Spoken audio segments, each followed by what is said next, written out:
It's Dew Time with Pastor Steph.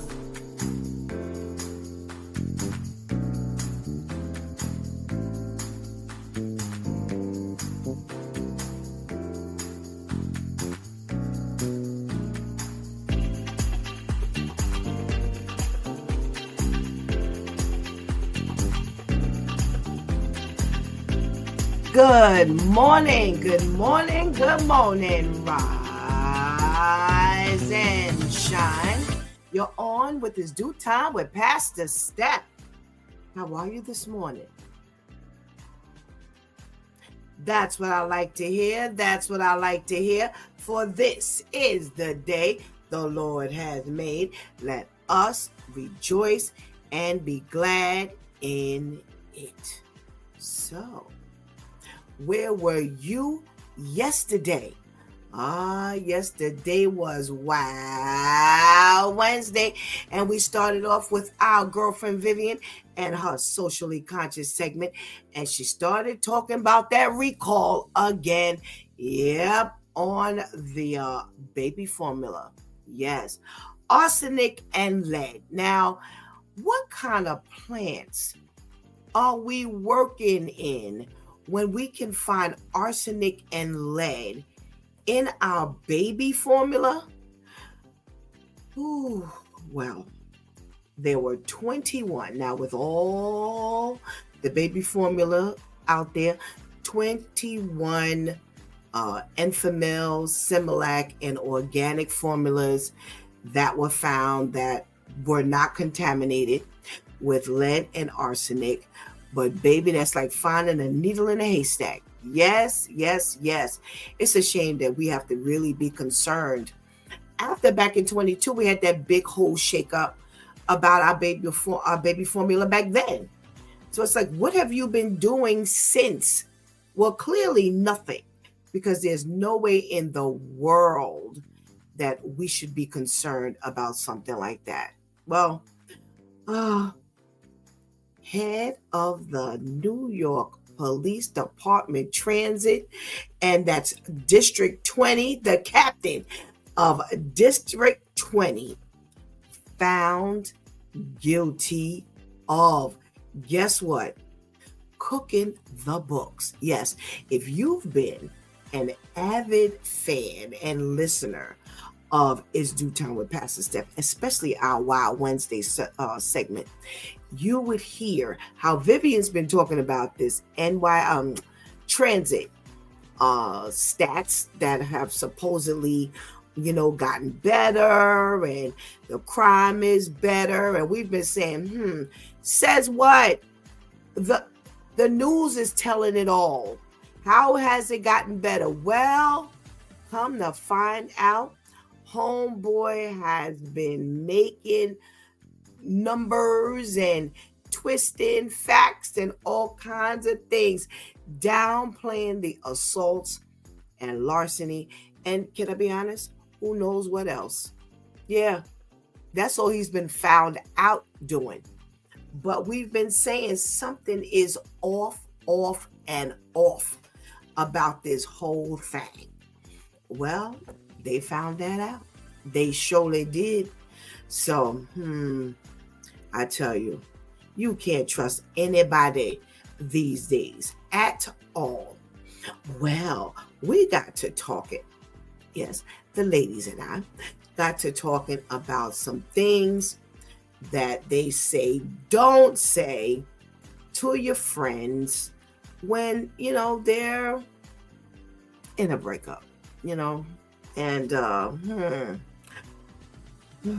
get over it is one of them. They said we should not say get over it. It's insensitive. How you gonna move somebody, along when they're dealing with their emotions and the hurt and the pain and the disappointment that they may have been, going through all along. Because a lot of times this stuff is not like out of nowhere. It's been happening, and then all of a sudden you now have to face the big thing called the breakup. Okay. Let's say You could do better. We beg to differ. You can say you could do better. A lot of times, we can see things that a person who's in love can't see. And you know what? Let the truth be told, a whole lot of us have just kind of dropped the standard at one point. And were with, whether you are a man or woman, you were with someone who you could have done better with. But for whatever the reason is, that how do they say it? You can't help who you fall in love with? Yeah, well, that brings you to you could do better. Because not everybody who you get involved with is somebody that you should have been involved in. And that brings us to I never liked him anyway, or I never liked her anyway. With men, it goes, I never liked him anyway. Yes. Well, I'm gonna tell you something. If you're a girlfriend, you then probably said that to her already. So saying that at a breakup, please. She didn't heard that already from you and how many others. So, she'll get over that. Okay. Listen, you got to say these things sometimes. Sometimes you got to deal with this tough love. What about, it's better to have loved and lost than to never have loved at all. Come on. I'm sure now you've got something better that you could say. Yes, you've got something better that you can easily say to her. And because that's whack. That's whack. And there's no truth to that. There's no truth to that at all. So what are you saying? What are you saying? You can't, listen, every cliche you cannot say. I don't care whether you're saying it to yourself, whether you're saying it to someone else, when you're saying it to someone else, why you're saying it to someone else. Certain cliches you need to just leave out there. Okay? Just eat some ice cream. That brings on emotional eating a lot of times. Yes. When you go in and you just grabbing for that ice cream, you grabbing for them cookies, you grabbing for that cake, you going to the restaurant, you ordering Uber Eats or DoorDash, when your heart is hurting. Yeah, a whole lot of people have become 2 sizes larger when they didn't just reach for some ice cream. So no, that is not the way to go. I'm gonna switch this thing around. What are some of the things you can say? They told us some things not to say. Well, one of the things we could say is, come on, girl, let's pray. Yeah. That's some hard. Now, let me tell you something. Now, that right there, that's something you can say that sometimes is so hard for somebody to do. Because a lot of times when things have happened, people blame God. People question God. People begin to doubt God. And you want to encourage someone. And, some of the things that are on this list, you shouldn't say. But you definitely want to take your girlfriend or your guy to the side. And you want to take them before the Lord. And, there are some people who are just not interested in praying during this time. Yeah. Sometimes one of the worst things you could do is bring the Lord to somebody.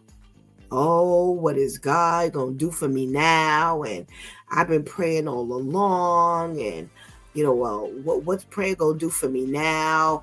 Yeah, people become so distraught sometimes that they dismiss what God can do. So you definitely want to suggest prayer. You definitely want to pray for them, not only with them, but you want to pray for them.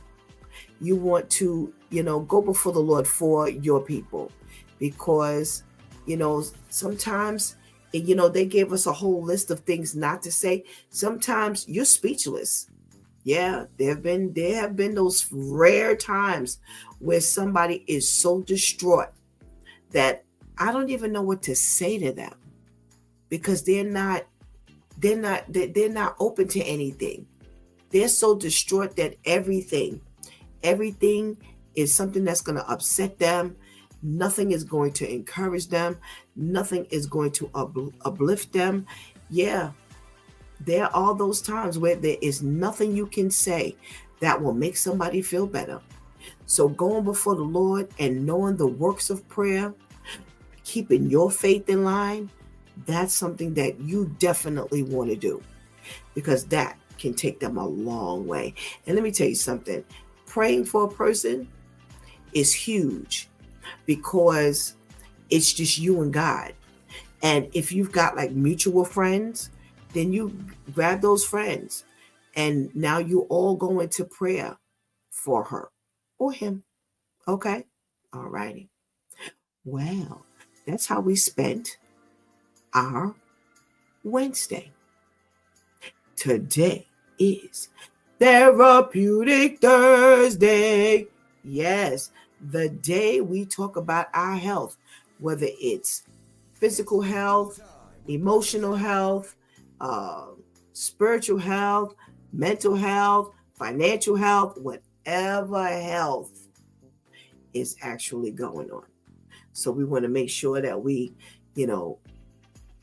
think about our health today. We got some stuff that is definitely going to, get us on the right side of eating, and make sure you keep these habits up. So get that pen and paper, because you're going to need it. Okay. Go ahead and get that healthy breakfast.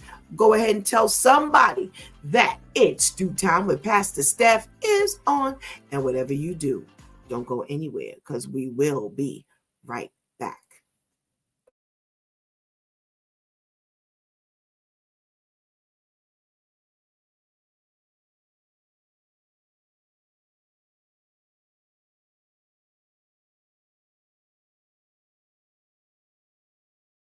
History behind this picture right here. 40 years prior, these are the same two women captured in one of the most infamous and shocking moments in American civil rights history. This is 15-year-old Elizabeth Eckford, and it was supposed to be her first day of school at Little Rock Central High School. And the girl walking behind her with a face full of hate and just spewing and shouting out racial slurs, it's 15-year-old Hazel Bryan. Now here's the backstory. So the date is September 4th, 1957, and Elizabeth was one of the Little Rock 9, first black students chosen to integrate the all-white schools in Arkansas. So did you notice that there were only 8 of them in that video? Elizabeth didn't have a phone at home, so she could get the last-minute message that everybody was supposed to meet up together. Didn't know about any plan to arrive at the school accompanied by 4 ministers. She rode the bus and arrived to the school alone. I got off the bus 2 blocks from school, and I could hear the murmur of a crowd. She had heard on the news that the governor deployed the National Guard to help keep the peace during this integration. I was not afraid, because I knew that the Arkansas National Guard was there. They were actually there to keep them out. They closed ranks when I approached. I thought, well, maybe I'm not supposed to enter here. So I walked down further where there was another sidewalk leading to the school. This time the soldiers crossed rifles to bar me. I still did not understand that they were there to keep me out. So I made a third attempt, and when I made a third attempt, the soldier directed me across the street where there were angry demonstrators shouting. As I stepped out into the street, they surged in and were behind me. They said a lot of angry, hurtful things. So Hazel's loud mouth was one that was specifically heard yelling out, "Go home, N-word, go back to Africa." I had heard people saying, "Get a rope, let's hang her from a tree." She's actually trying to get to the next bus stop to get away from these crazy people. I knew that there was another bus stop at the end of the street. Waiting for that bus felt like eternity. Now let's get back to this picture. So what Hazel didn't know is that she was gonna go viral. Her face became known as the face of Southern hate and resistance to desegregation. She was haunted by that picture, that her future children would come to know her as the racist woman in that picture. 6 years after all of this happened, Hazel tracked Elizabeth down to apologize. On the 40th anniversary of desegregation at Central High School, they posed for this picture together.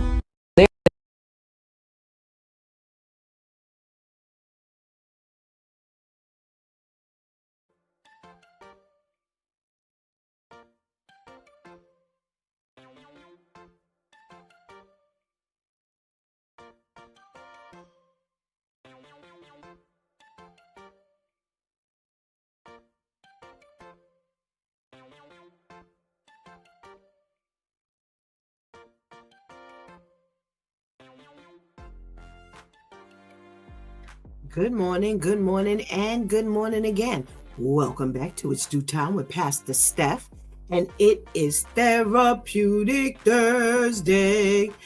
Yo, did you check out that story? Well, that was from, as Vivian would say, a listener submitted story, and get us some clarity here. All right, there we go. That, it's funny. They said that she did not want to be known for being so hateful. She didn't realize that her face would go viral.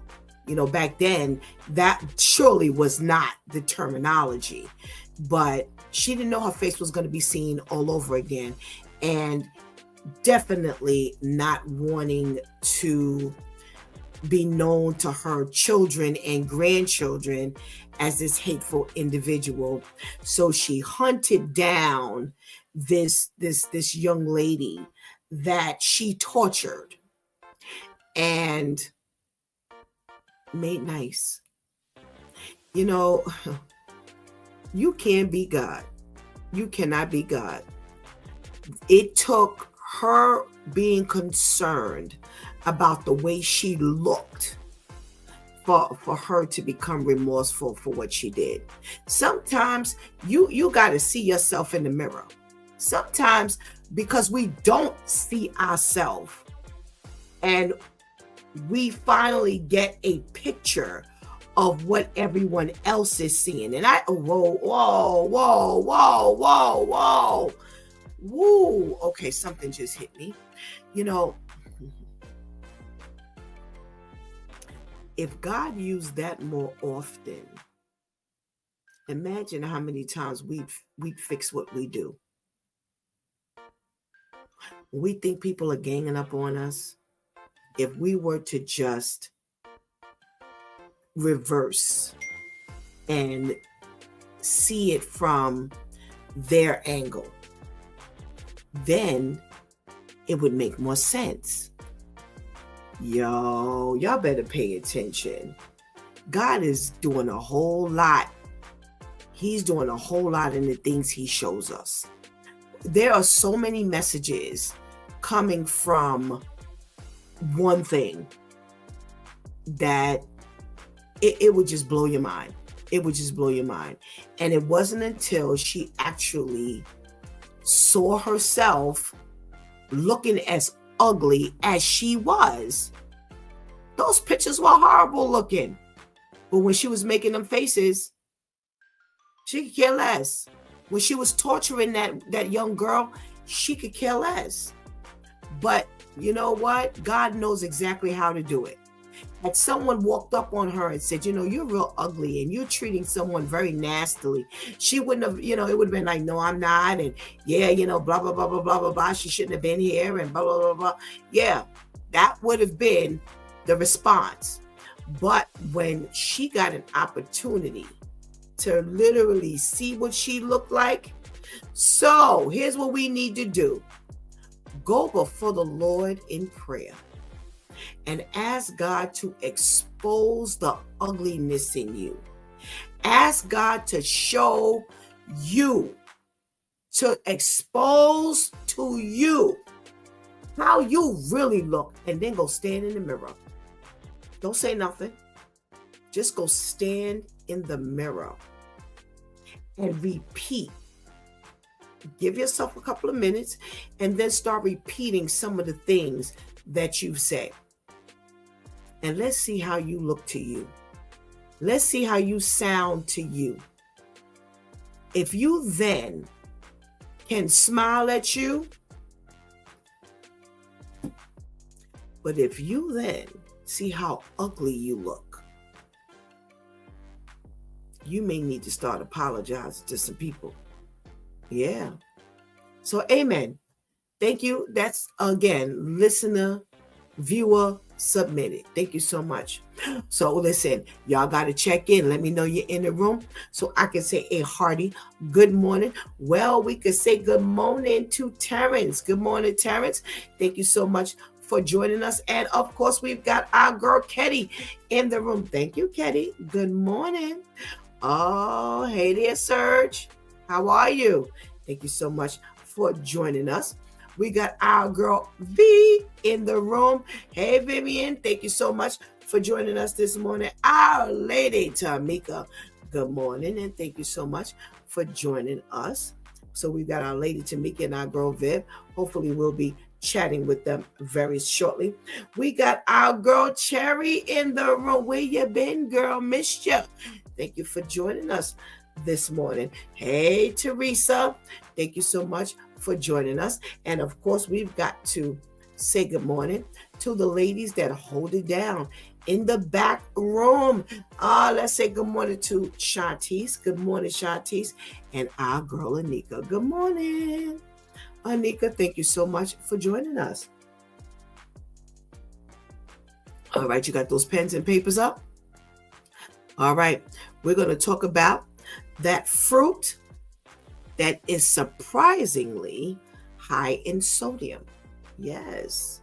So when you're taking your high blood pressure meds, the fruit is included. Yes. All right. Come on, get them pens together. Olives. We're talking about the fruit that is high in sodium. Olives. Yes, yes, yes, yes, yes.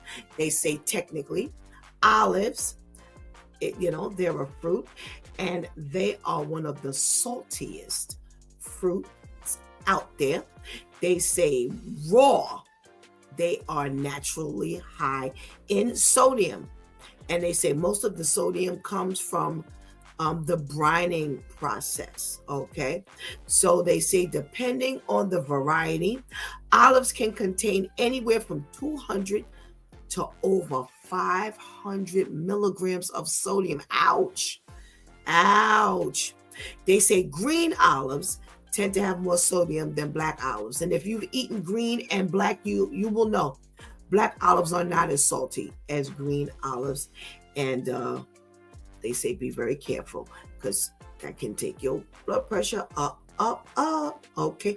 Figs. Wow, figs.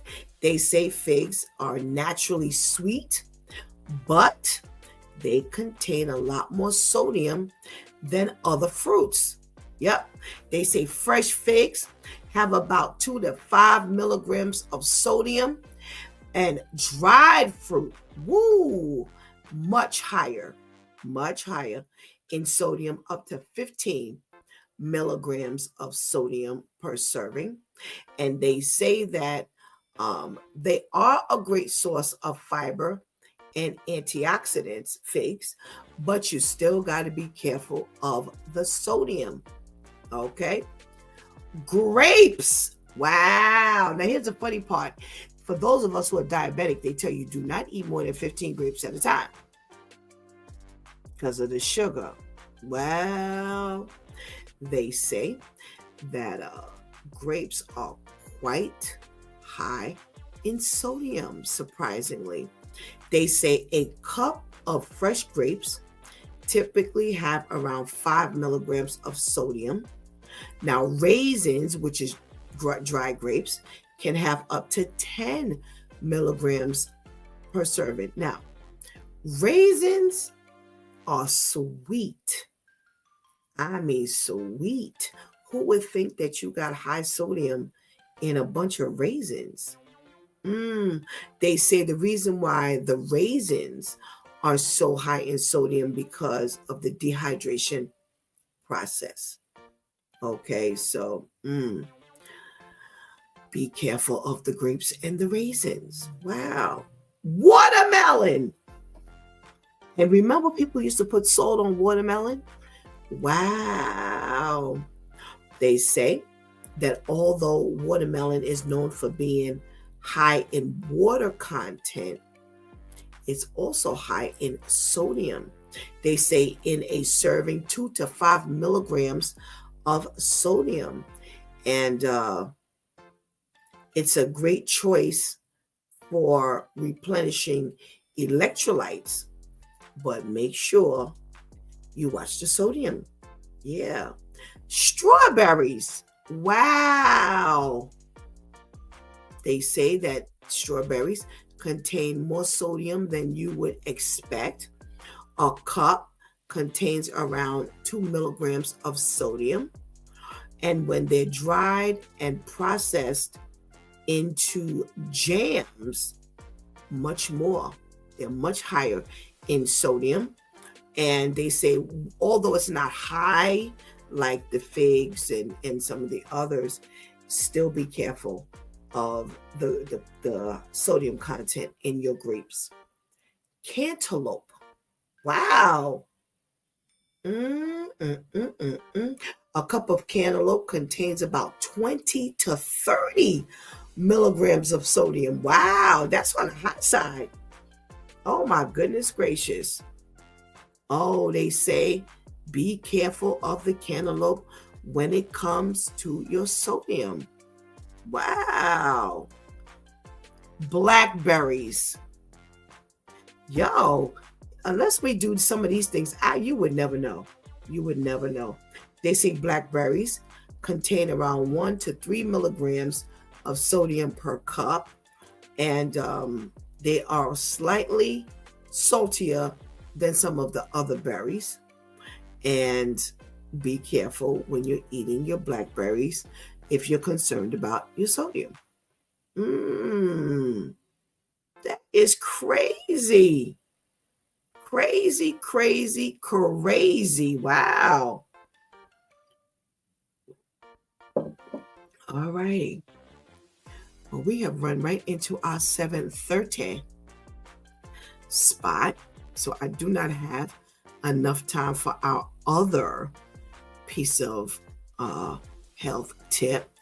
But we got some news. Yep, we do have some news.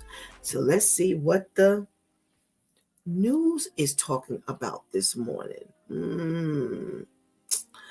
Now, this I found very, very interesting. So out in Texas, they're having some real trouble. Now, I don't know ultimately if the trouble is ultimately what they're saying it is, or if it's some trouble that they don't necessarily see, and they're, attributing it to something else. So in Texas, in 6 weeks, they've had 4 deputies commit suicide. Well, what's going on out there in Texas that they are just killing themselves? Yeah. And the most recent one was the death of Deputy Christina Kohler. And she was 37 years old. And last week, she committed suicide, they say, after joining the force in 2018. She was reported missing about 2 weeks ago. And then they discovered her body on March 13th. And that added to the 3 former deputies that had committed suicide very recently. Now, they're saying that the president of the deputies organization out there, Jose Lopez, said that, they're all still trying to process this. And it took them by surprise. Well, I guess so.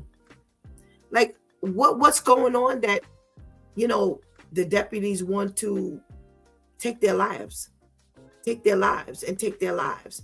And what is happening that you hear, another deputy took their life, and then shortly thereafter, you take your life. It's like that's some kind of trend that doesn't normally get followed like that, unless they have like this pact that they call it. Now, they say 3 days before she was found, that it was announced that another deputy had died by suicide. Just 3 days. 3 days.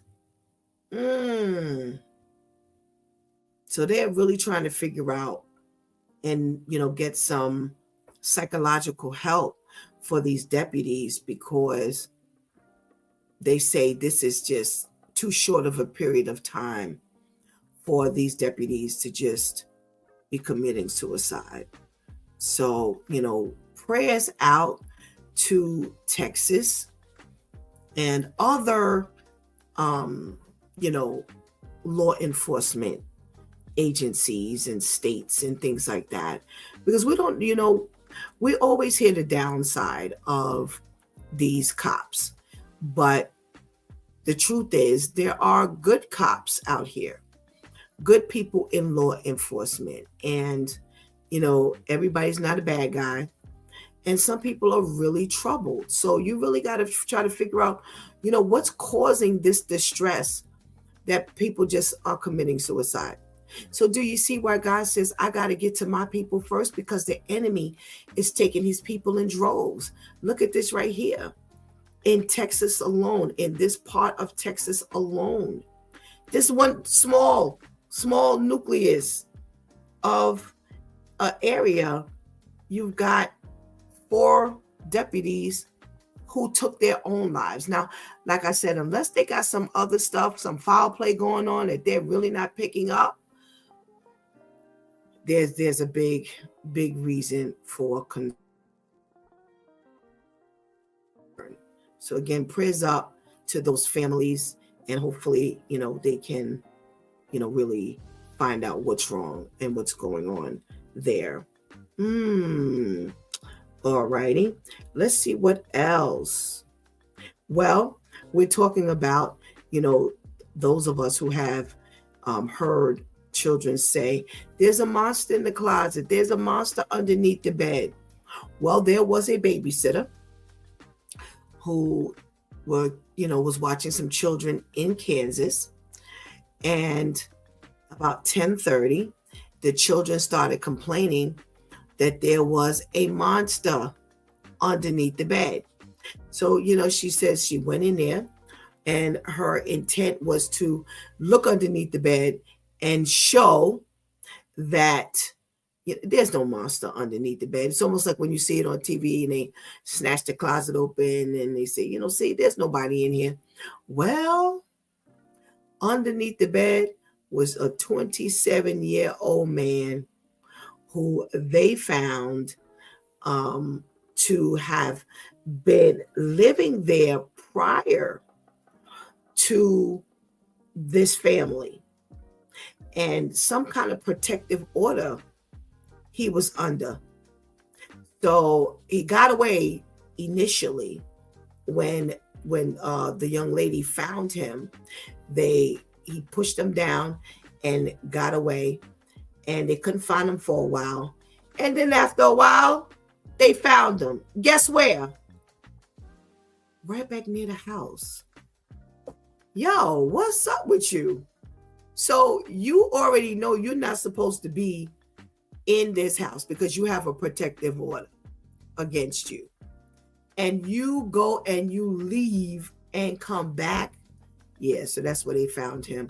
So the next time the kids say that there's a monster in the closet or underneath the bed, before you tell them, it's not, just check and make sure that there really isn't a monster underneath the bed. What else are we talking about today? Well, another viewer submitted story. Now,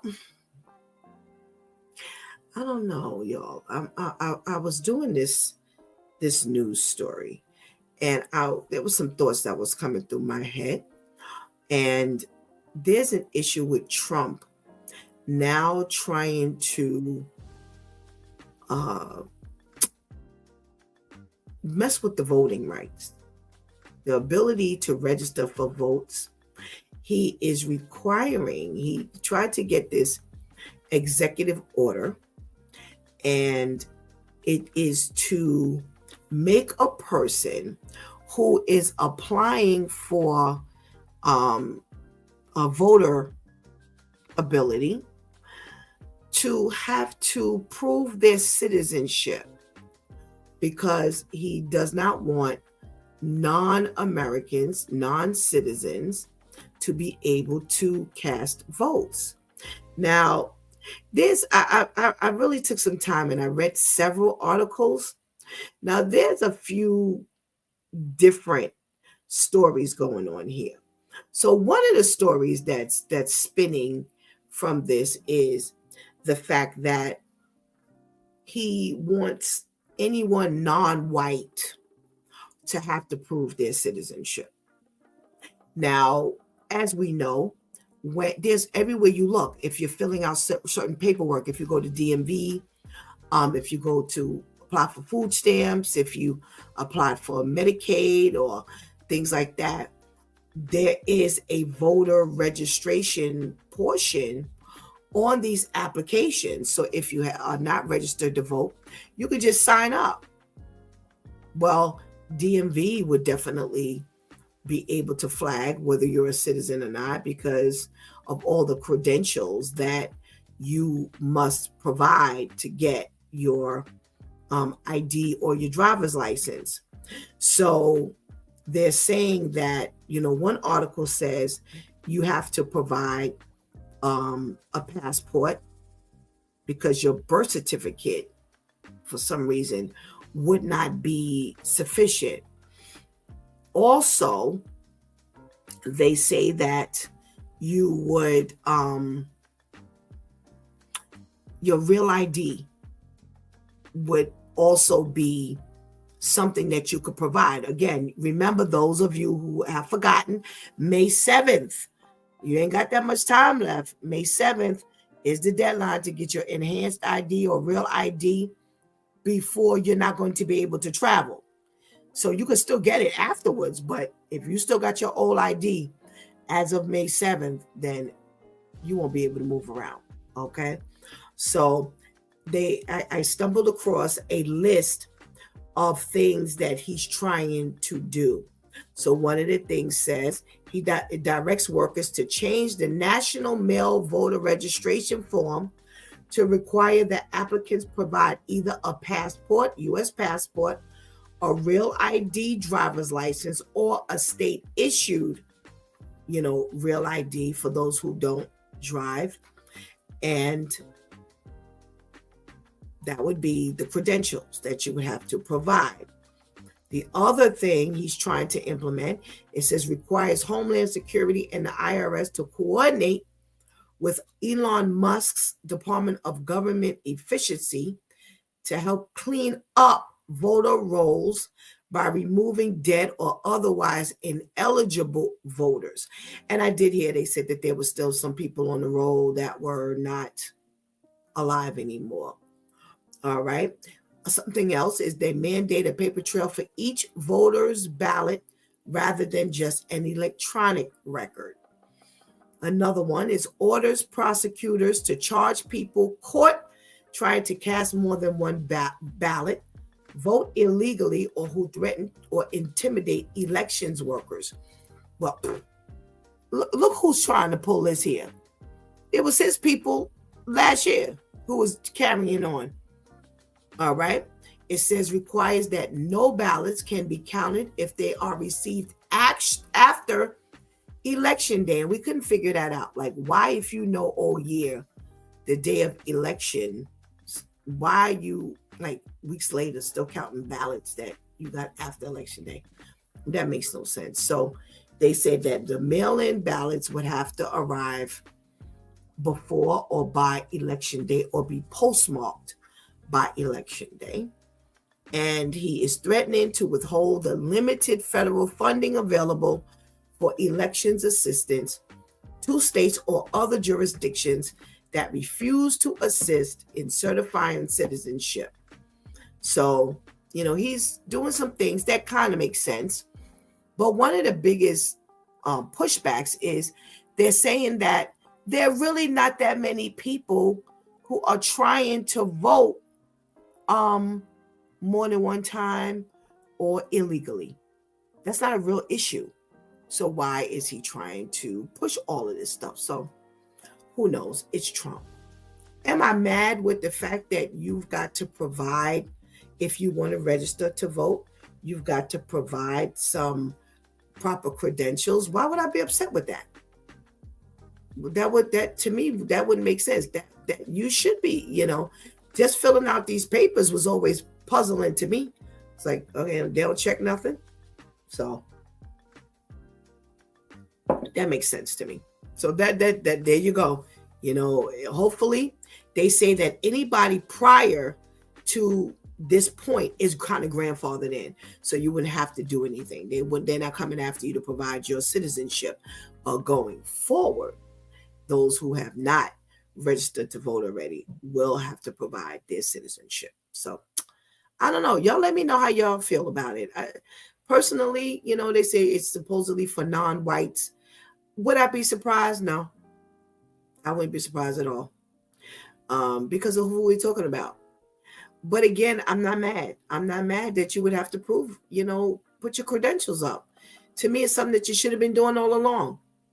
So, because he's doing it, pretty crummy, if that's the case. But again, it makes every bit of sense to me. That's just past the step. So like I said, y'all put it up in there. There's one thing I do want to definitely discuss in my last story. Here we go again. They've got this woman who's been here for 50 years. 50, or should I say 50? Whichever way you're looking at the screen. 50 years. She's been here for 50 years. And she is now being held in Tacoma, Washington. And they will possibly deport her after being here for 50 years. Now, I got to go over this here. So,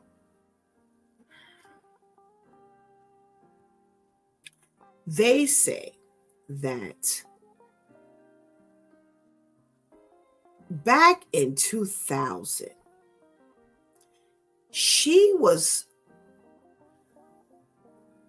back in 2000, she was caught embezzling money. She was convicted of embezzlement.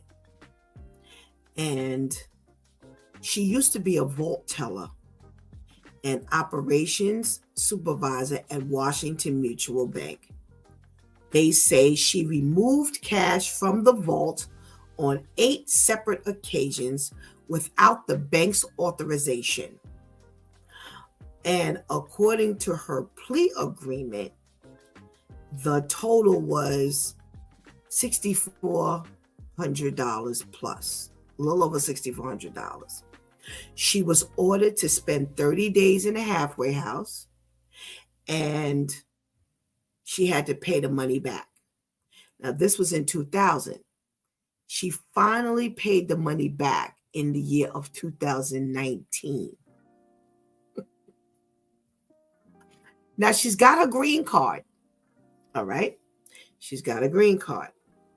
So she never told anybody in her family about this conviction. And now she traveled back to the Philippines recently. On her way back in, they flagged her. And something about her paperwork is not in order. And now she's going to possibly be deported. Now, they say she came here when she was 14 years old.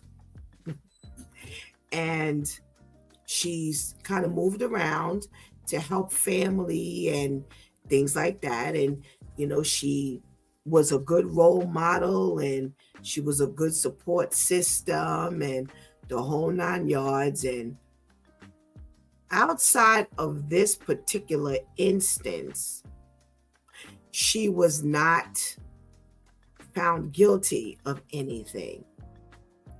So now they're upset because they want to deport her. But she was supposed to apply for citizenship a long time ago, but she didn't. So now that's how they snagged her coming back into the country from the Philippines. Now, check this out. Check this out. The reason why she never applied to become a full citizen is because she promised her father that she would maintain some real estate and some property over in the Philippines. And in order to do that, she would not be able to be a full citizen here. She would have, because see, the way they have it is if she applied for citizenship here in the United States, she would have to give up her full citizenship in the Philippines. And if she gave up her full citizenship in the Philippines, then she would not be able to maintain that property and some other stuff with her father, for her father. And now they mad because she might be deported. All right. Y'all weigh in. Please weigh in. Y'all silent up in this room today. I need y'all to weigh in. Where my people at? Where my people at? Where my people at? Where's my girl, Tamika? Let me say good morning to Tamika. Good morning, Tamika. Good morning. Happy Thursday. How are you today? I am well. Thank you. How are you? I am doing well. Good, and good. All right. Let me see. I want to make sure. Oh, because I only want to do 2 stories. Okay, the voting. That's what I want to do. The voting. Is it crazy or too much to ask the people who are registering to vote going forward to prove their citizenship? Why? Or whether yes or no? Why? No. I although we had that little benefit of the little card thing, some people have the little key thing that you put on your keys, you just scan it and go, every place else that you go, you have to verify, and even now you've got computers asking you to prove that you're not, that you are a human. So why wouldn't you, when you go into a place like that, just like any other valid documentation, I never thought that made sense, because when you think about it that way, if you can take a card and just scan and it go, and they never ask you for your ID. And I've done it just the last time that we voted. I took my little card and they scanned it and it was fine. And I even said to Ella, I was like, they didn't ask me for my ID. They didn't ask for anything. Right. And here's the thing, in my case, I voted in a different place. I have moved and I had to change where I live. So there was nothing that they gave that says, okay, well, you moved from this place to that place. Let me see you verify. I need an ID with your current address.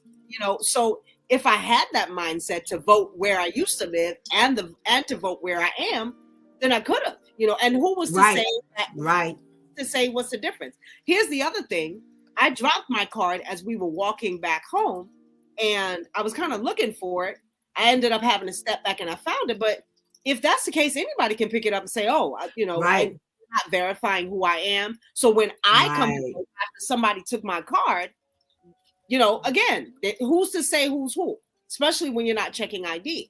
I think that it should have always been a case. And so in this instance, if that is the reason why you're doing it, then I think that that's a good thing. But if you're stating that you're doing it for non-whites, come on. I'm not surprised, but it's a shame that we have to keep doing far more than anyone else. All righty. I want to talk to our people. Let's see what they got to say. Where's our girl Shantice? Let's say good morning to Shantice.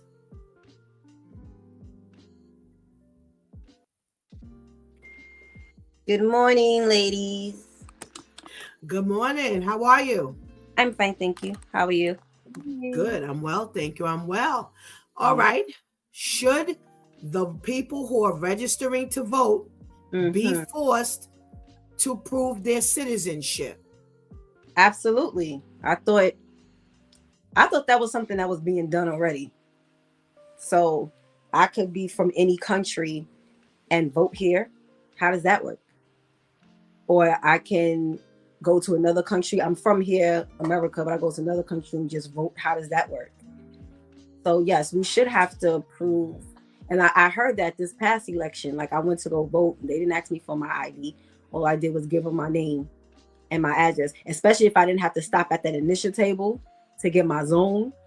Right. And I just went to the zone table. They didn't ask for any. And especially for me, because I'm never Shantice when I go vote. They always have me as Shanae. I don't know where they get this spelling from, but I was like, oh, I'm Shanae.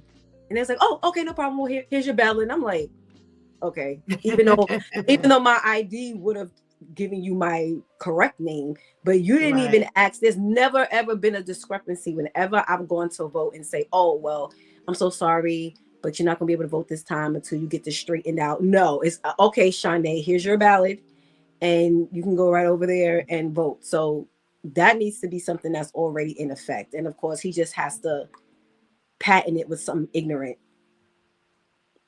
Like, oh, if you're not white or, whatever. So. Right.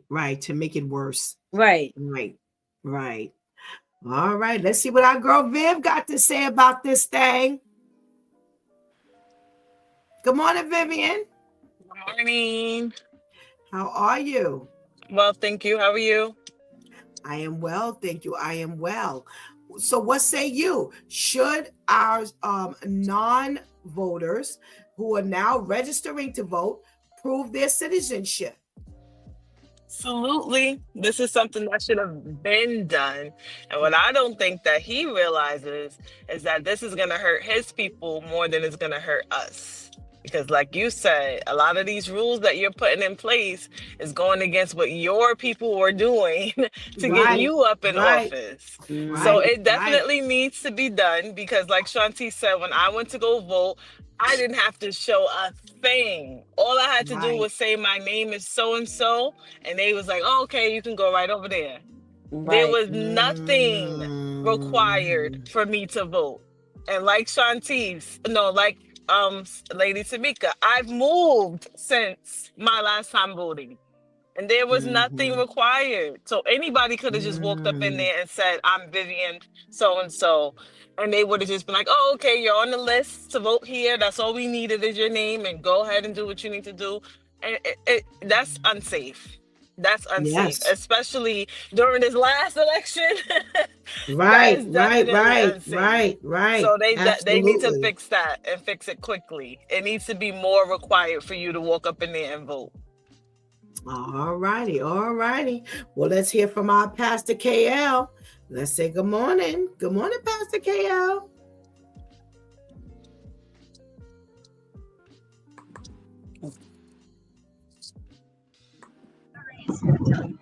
Good morning. How are you? Good morning. How are you this morning? All right. I don't know if y'all can see my name, but I changed my name, so just deal with me accordingly, okay? Pastor Bosley. KL, what? Very Bosley? Bosley. Bosley. Angel. Why is it Bosley? You know what? Anything for the attention. Wolfgang. I saw this long name, and I'm trying to figure out, well, that's not Pastor KL. Oh my goodness. Good morning, Pastor KL Bosley. Good How are morning, you ladies. feeling? Good morning, angels. I'm here. I'm here. I'm here. All righty. Well, thank you very much. Thank you very much. All righty. We've got the question: should people who are registering to vote be mandated to prove their citizenship? I concur with the ladies. Absolutely, absolutely, absolutely, absolutely.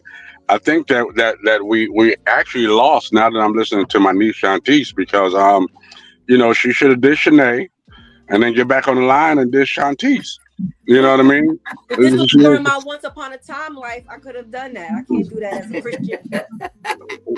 Cause listen, in my former life, I still have a New York license and a residence.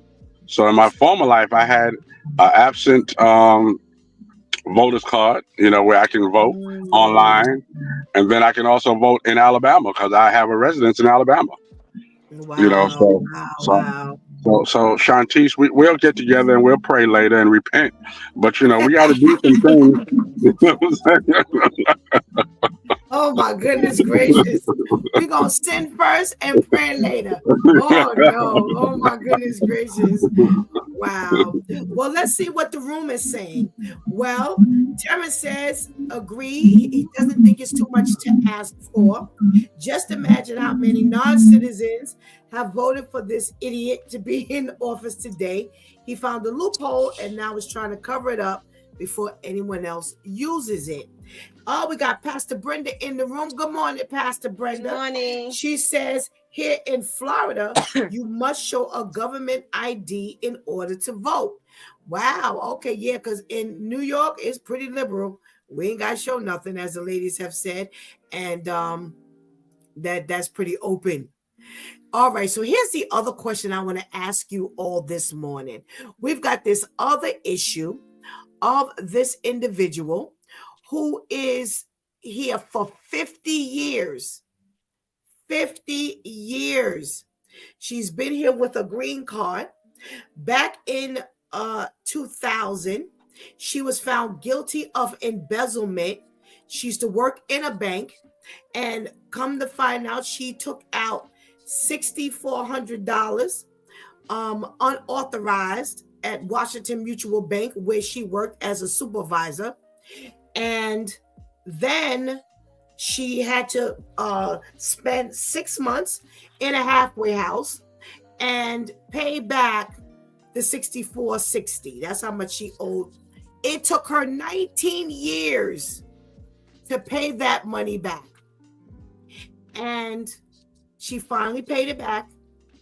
But she did not apply for full citizenship here because she made a promise to her father that she would maintain property and some other business in the Philippines. And in order to do that, she could not give up her citizenship in the Philippines, which is what she would have had to do had she become a full citizen here in the United States.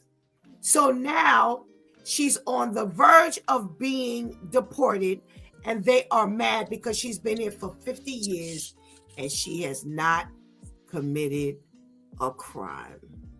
Lady Tamika, what are you weighing in saying?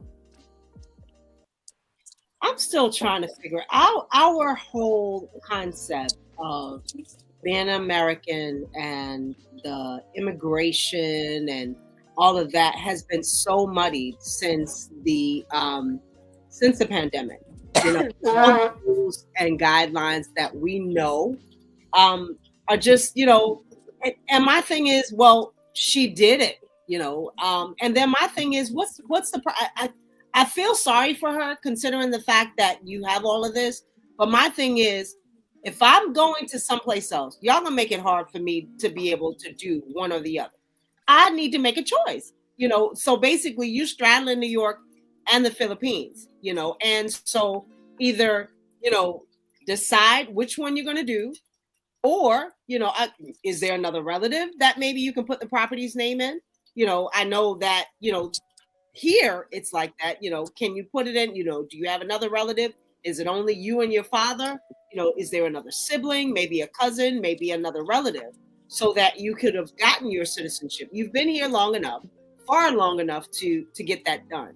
And at this point, you did make a choice, and now it's making a choice for you. Okay. Vivian. Yeah, I agree. It's like people, especially they can't even use the one like the other people did and say, "Oh, she's not a criminal. She did nothing wrong." You can't use us for what you could get for us, but not make a decision. If you made a promise, then go back to where you're from and make sure you keep that promise to your father. But again, once Trump got into office, he made a promise of what he was going to do, and he's keeping that promise. So it's time for you to go. It doesn't matter how long you have been able to stay here illegally. You are now caught and your time is up. So I just don't understand. You made the promise, go back home, keep your promise, and just stop the fighting. It just doesn't make sense to me. And you did something illegal at that. So you don't even have a leg to stand on. You're a criminal because you did something wrong with the banks. And now you're also a criminal because you've been here illegally for 50 years and never made the decision to make this legal. So you have nothing to stand on. You can't justify it. Just take your consequence and go home. All righty. Shantice, what say you? Well, I hear a couple of crimes here. The first crime was you stole from the bank. The second crime was you took 19 years to pay that money back. Thank you. I was waiting for somebody else to say that. That should have gotten you deported quick. Okay, after year, well, depending on the documents you were able to show, like how many hours you work, after year like 3, you didn't pay that money back, it's time to go. And I know what it is to have to pay yourself out of debt. You can do it. 19 years, that's somebody's whole lifetime. No, I'm sorry. Then the other crime is you wanted to leave, but you didn't agree to somebody else that you're going to do something where you want to leave. That's just stupid. Just for that alone, you need to be deported. There's no way I'm going to want to come to America. But I promised whoever that I'm going to do something that's anything there, let alone something that's going to keep me bound there. That's dumb. So when you die, I'm still stuck here. I don't want to be here no more. So because of those 3 crimes alone, you just need to go back home because you don't know what you're doing in America. You ain't gonna make it in America. You keep making decisions like that. You're not gonna make it. Wow. Is Pastor KL back on with us? I see him in the background. Yes, he is. All right, Pastor KL, where do you stand on this? Should she, be deported? Yes, definitely. Look, if I rob a bank and I get away with it for 50 years, I still robbed the bank. If now all of a sudden you caught me, I'm going to jail. You had a good run. You enjoyed yourself. Now tell your story walking. Go back home. Go back home. Okay. I agree with everybody. You made a commitment to your father that you would, do this property thing and whatever else you were going to do. And nobody's mad at you for that. Then stay a citizen in the Philippines and give up your United States citizenship. I'm with Vivian. Also, now you're going to use us for what we can do for you? No. Go ahead. We're not holding you either side. Now, I believe that you are extremely blessed to have been able to be here on a green card Amen. and commit a federal crime, and you still here to even pay it back. But you should have been mandated to pay that back in like 5 years or so, and then afterwards you were deported. You blew your ability to stay here as a green card citizen. Yo, you lost your privilege to be here in the United States, but they let you pay. I'm with Shanti's. Now I saw that last night. I said 19 years. Well, you paid $1, You know what I mean? $1 a month. Come on. So you must have really been claiming some level of poverty in order for them to let you pay this back in 19 years. And then you complaining that you have to go? Yo, see, this is why I'm mad. Y'all, they give you I think it was Tamika that said it. It's just too much leniency in the beginning. And if the leniency wasn't to this degree, then you wouldn't be bold enough to now base up at this point. I agree with 100%. Put your foot down. Here are the rules if you want to come here to America. If you break the law and it's jaywalking, bye. See you later. You have to abide by the rules of this land. And because you're allowing these people to get away with this stuff for so long, now when you bring the gavel down, it's like, right. How dare you? You know, I haven't murdered anybody. Right. Yo, this is crazy. This is crazy. All right. We have Terrence who says, listen, like Sean Paul say, deport them. Whip up in the train, they report them. All right. Serge says you can't stay here. Bring your money to increase your income at home. Question, Serge, I don't know what you. Please re-say that one. I'm so sorry. I'm not able to understand that. Make it a little clearer for Pastor Steph to read, and I will gladly read it for we you. need a translator. Thank you so much, Serge. All righty. Okay, we're coming back to that statement. All right, we got some video for you to view, and it's quite lengthy. So we're going to take it in sections. All right. So Shantice is going to play the first video, and we're going to discuss that, and then we'll play this. It's in 3 installments. So let's go, Shantice.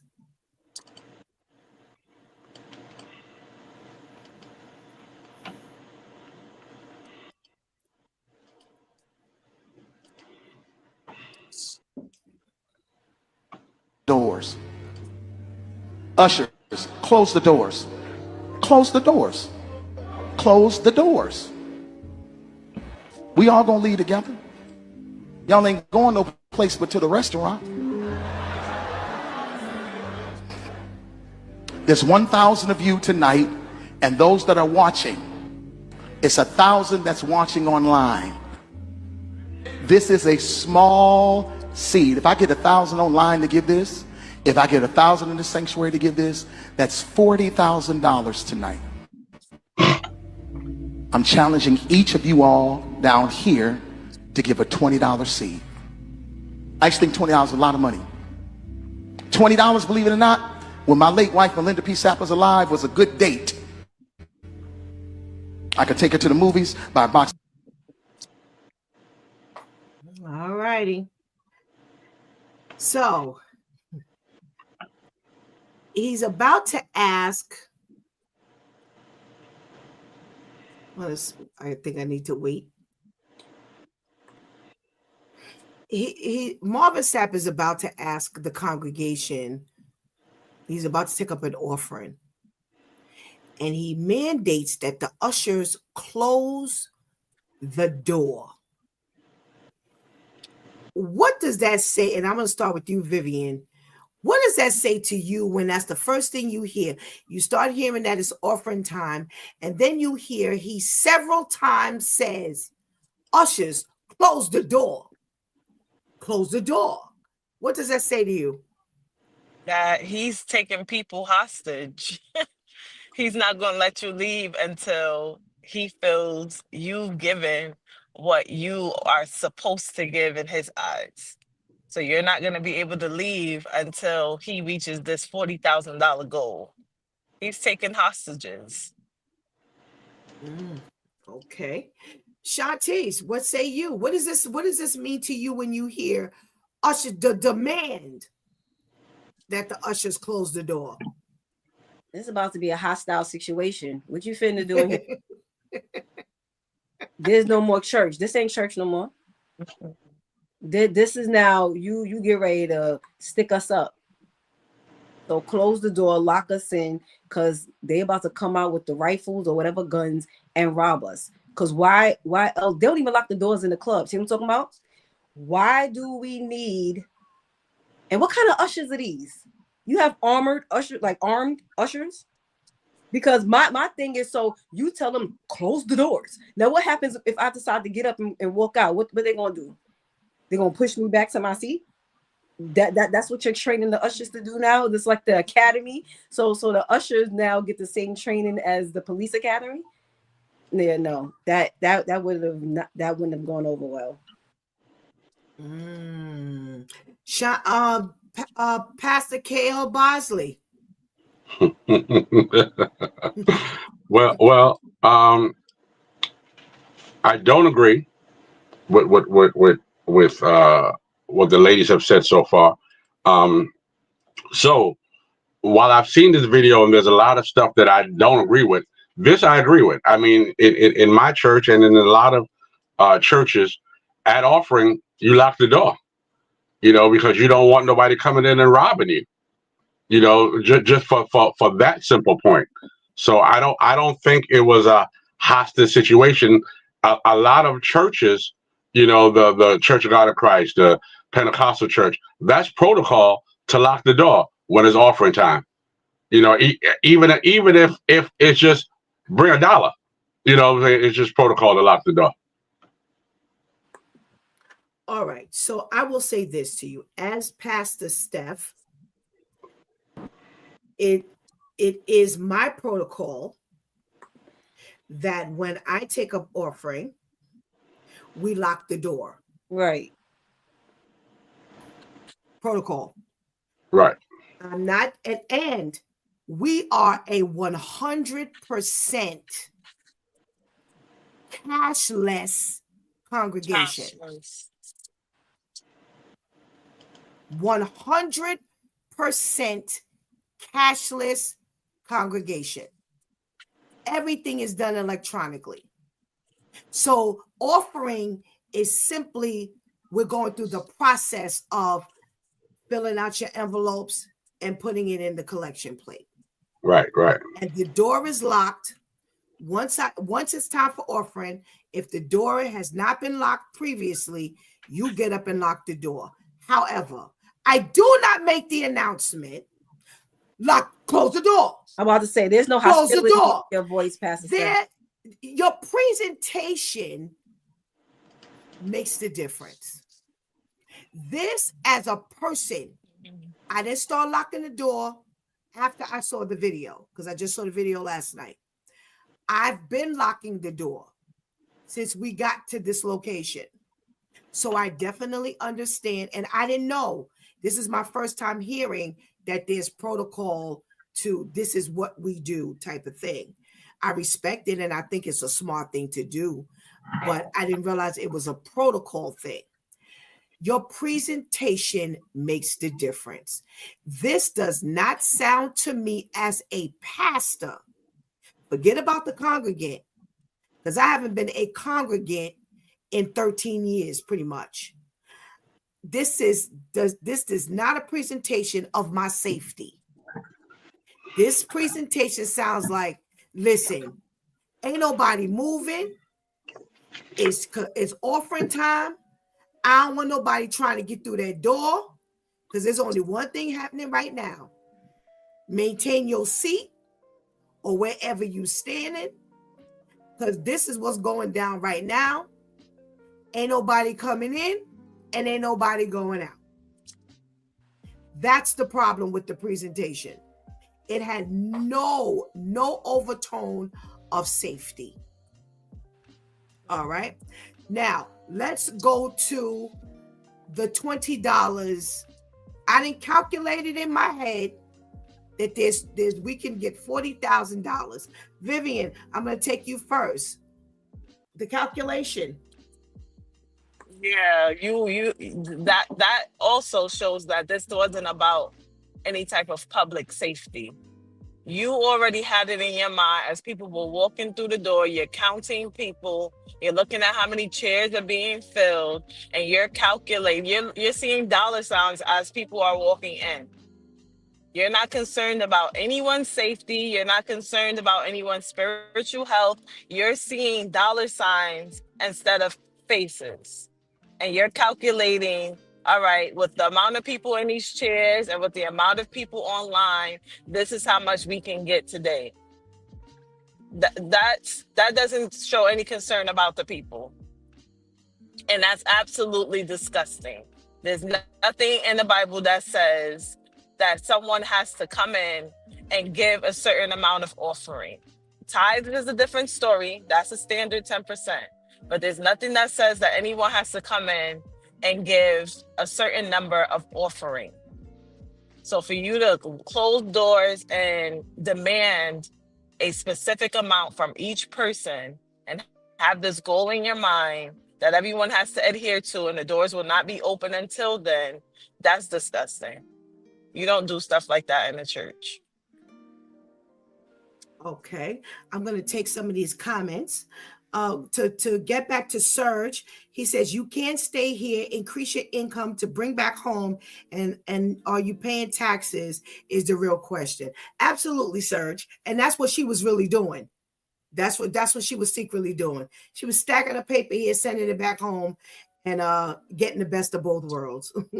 I agree with you 100%. All righty, we have Karki Francis. Hey, Karki, thank you so much for joining us. Okay. Holding people hostage, highway robbery, or church robbery. If it's for our safety, yes. But this doesn't seem that's the case.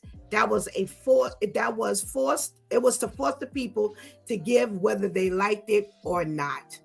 Pastor Brenda says, I attended a service where Marvin Sapp preached.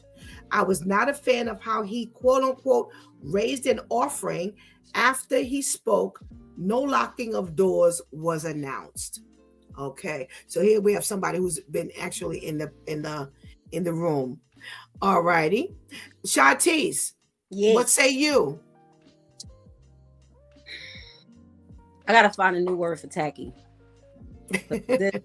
This just supersedes tacky. Why? There's no way if God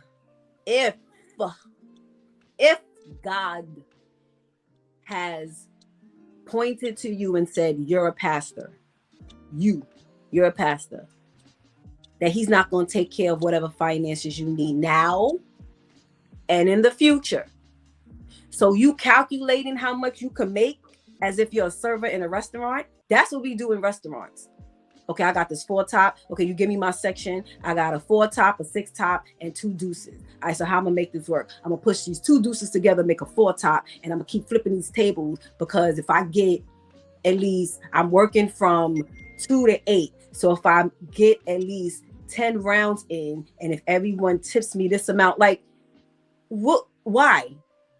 And I agree with you, Pastor Steph. The aggression in the voice would close the doors. It wasn't planned to close and lock them doors. That's why he had to say it like that, because the ushers was probably looking like, "What you mean close and lock the doors?" That wasn't planned. So that was not their protocol. But the whole I need you. It just never sounds right to me. He's not the first pastor to have done it, unfortunately, and unfortunately, he will not be the last. But this whole I need 3 people to give $10. I need 9 people to give 99 cents. All that. Why? How do you know? How do you know I ain't take my last 99 cents to even make it here to church, to service?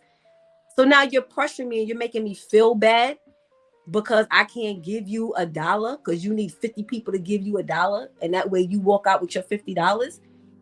Why? All right. Thank you, Pastor KL. We got Brother Al in the room, so we're gonna bring in Brother Al on the next go round. But Pastor KL, Pastor Bosley, what you got? Well, though this discusses me as well as you guys, this is a norm in the black church. I mean, this is a norm. First of all, okay, so when you have prestigious preachers who's preaching at another church, that preacher and the house preacher has a goal for the house, if you will, and they know that the guest preacher can raise money. Not only that, the guest preacher, if he's prestigious, he has an honorarium, which means that before he gets on that platform, you have to give him half of his money. So now he has to make sure that he builds enough money to get the rest of his money. It's all a business. When they say, listen, I see 100 people with $100, come on down. And then once that wears down, they see 50 people with $50. And then they'll tell you, well, listen, if you don't have the $50, get on the buddy list. Somebody got 25 and you get 25 and now we got 50 and God is going to bless you. Listen, they take advantage of people who are going through, you know what I mean? Who feels that if I do this, God is really going to bless me. You don't see 50 people with no $50. You don't see it. But it sounds good and it works in the atmosphere that you're in.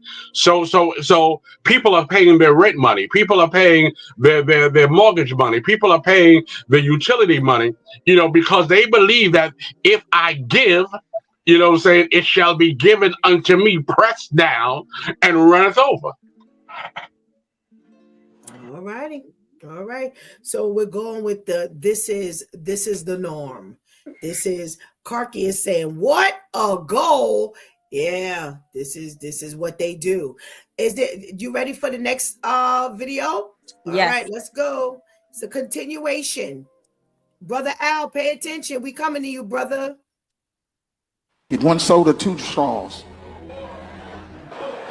I wasn't cheap. That's swag. I was looking in her eyes. She's looking in mine. Can't do that no more. Now, everyone up here, we've all sold and seeded, but I need everyone standing up here with me, to plant a seed of $100. Because again, it costs to sit up here. I got you. Let's see. So put your 20 away, preachers. That 20 wasn't for you. And this is what I need you to do. If you're giving electronically, or even if you're giving tangibly, I'm gonna have y'all come to the altar and give it, because I need to see 1,000 people moving. Bring them baskets. I want the baskets up here. I want to see the folk. Y'all start moving. Y'all can bring it right now. Come. Even if you're giving tangibly, just put your hand on the. All right, even if you're giving tangibly. So he continued the story of the $20. He was saying that the $20 wasn't a lot of money to ask for. Back in the day when he was dating his wife, who is now deceased, he took $20 and he made it stretch. He was able to do this, and this, get a little ice cream soda, put 2 straws in, gaze in her eyes, because that was his swag. It wasn't him being cheap. And he was able to make this $20 work. And now he knows how to make this, $20 work in the church. And ultimately, it's not a lot of money. Brother Al, good morning. What say you about this practice? What say you about, now we're talking to the preachers on the podium. And, now it's where, hey, those of you up here, that $20 ain't for you. You put up $100. What say you, Brother Al? Good morning. Say good morning. I was able to slip in for a few minutes, so good morning. Good to see everybody. Good morning. Good to see you. Yeah, that always been a turnoff for me. When I went into a church and they started telling people to come up and pay this and pay that and do that, that's just always been a turnoff for me. And it just turned my whole vibe. Like, okay, I'm not here to hear the word. I'm here to give you money. I'm paying to come in here and hear you preach. And I just think like Shanti said, we need another word for tacky. I got to go in my hip hop dictionary and find out Yeah. another word for tacky because I just think that's just crazy. Then like you said, I'm looking at he said told the preacher y'all put your $20 away. How you know that ain't that just might be the last that person have and say you know what I'm gonna get my last to help out and then you tell me to put it away. All right, you know what I'm gonna put it away and you ain't gonna get nothing now. Or the other one, don't give me the money that jingle, give me the money that fold. No, sir. Yeah. You gonna Yeah. I'm bringing my penny jar. I'm gonna bring my penny jar. That's what you gonna get. But yeah, I think that's just so tacky. I really do. I really do. Okay. Thank you, Brother Al. Vivian, you're on your way out of here. How you ending this conversation? it, it's just really disgusting. And a lot of the times from what I've witnessed, most of the time the people that like the pastors and those higher up people, they don't necessarily want to sit up there. A lot of the times they're being like persuaded to sit up there, like this is an honoring thing.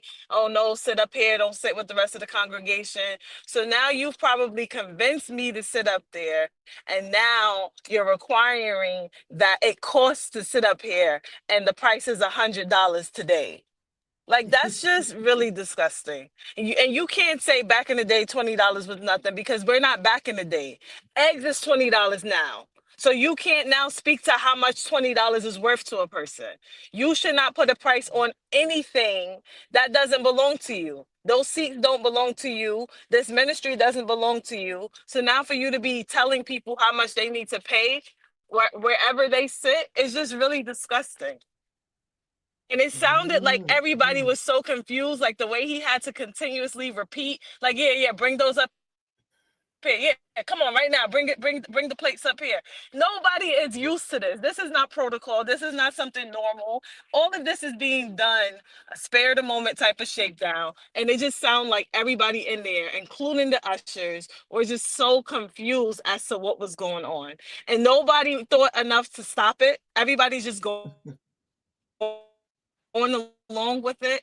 That bothers me as well. Nobody thought to say anything. You're just gonna go along with this.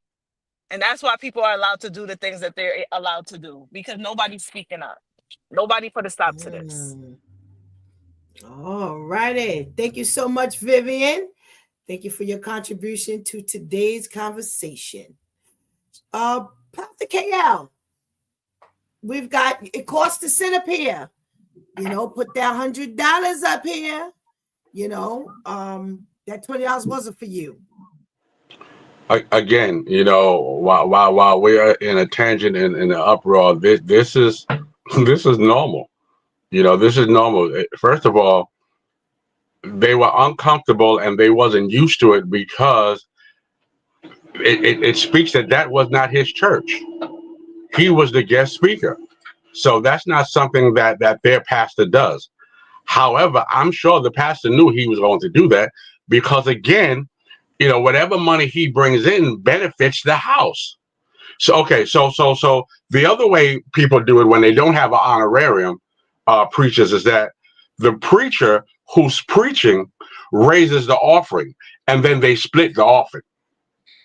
So the more money that I raise, the more money I take away. So you want to bless the house, but you also want to bless yourself also. So when the house can't afford your honorarium, you build your own. So that's what was going on. All righty.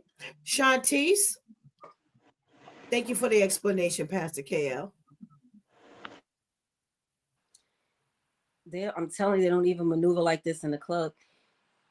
First of all, did you see the sweat on his back?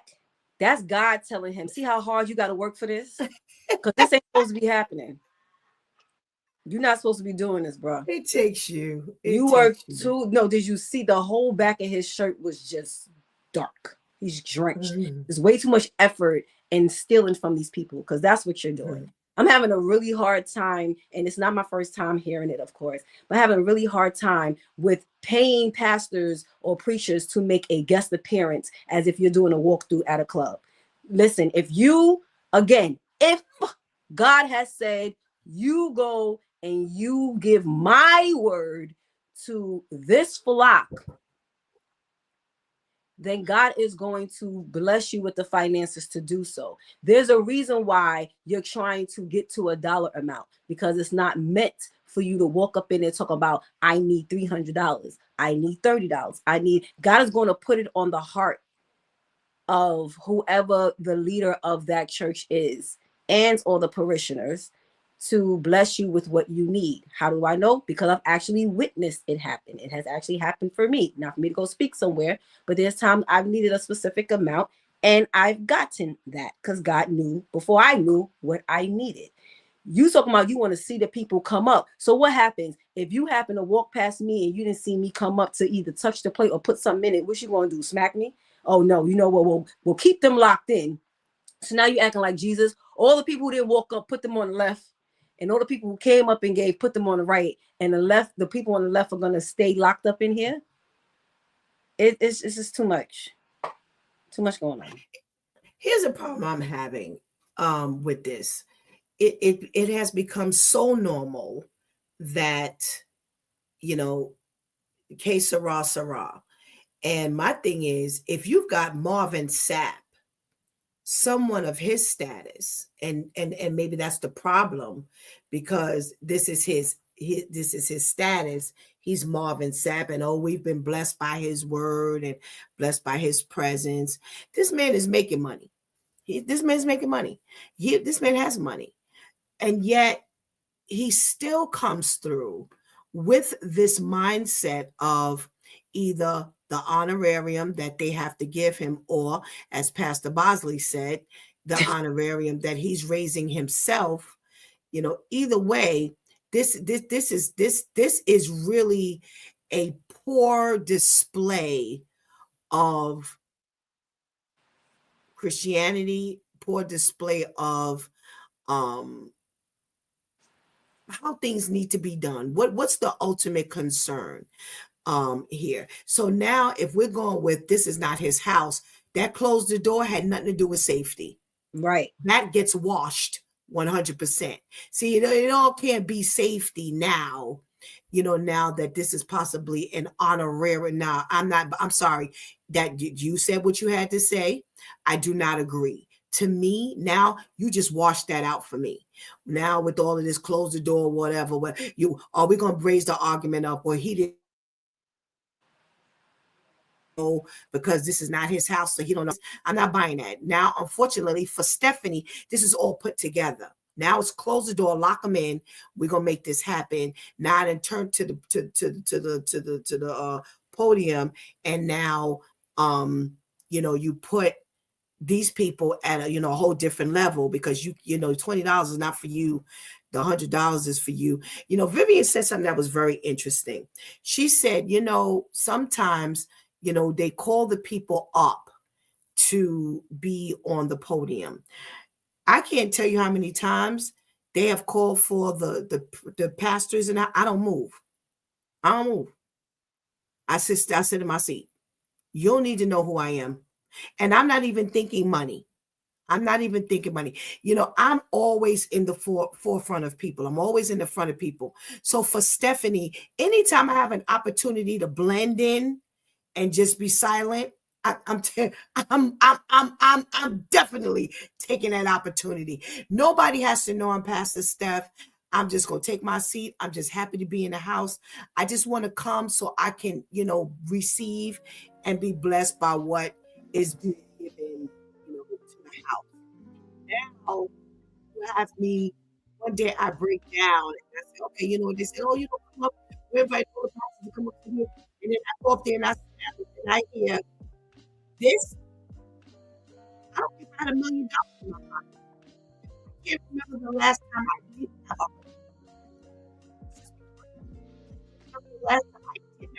$100. However, when you go for an offering, then let that be from my heart. I'm not going to sit up on no podium and now I'm hearing it's supposed to be a peer. So your $20 is not going to be. When I raise that $20 number, that was not for you, because you're a pastor, you're a preacher, you're whomever sitting up on the podium. Now this shifts. Now this shifts. Now this shifts our focus. We need $100 from you. I didn't come there for that. As a pastor, as a preacher, as a minister, I did not come there for that. And again, maybe it's, this is so normal that the assumption is this, you should know this. And like I said, for many reasons, I just don't go up. I don't think I've ever done it. If I've ever been in the house and they've said, we're calling all the pastors, I do not move. I stay in my seat. I stay in my seat. Even when they ask for those of us who are in the congregation to stand, I raise my hand. I'm just coming to receive. I don't need to be recognized. I don't need to be noticed. I thank you so much. But no, but after this, no, it's just pathetic. It is extremely pathetic to know that somebody would get up there, because there's always a possibility that somebody up there has never heard of this before. There's always someone who's not expecting this, and this is what you're giving. Let's get this last little piece of video out the way.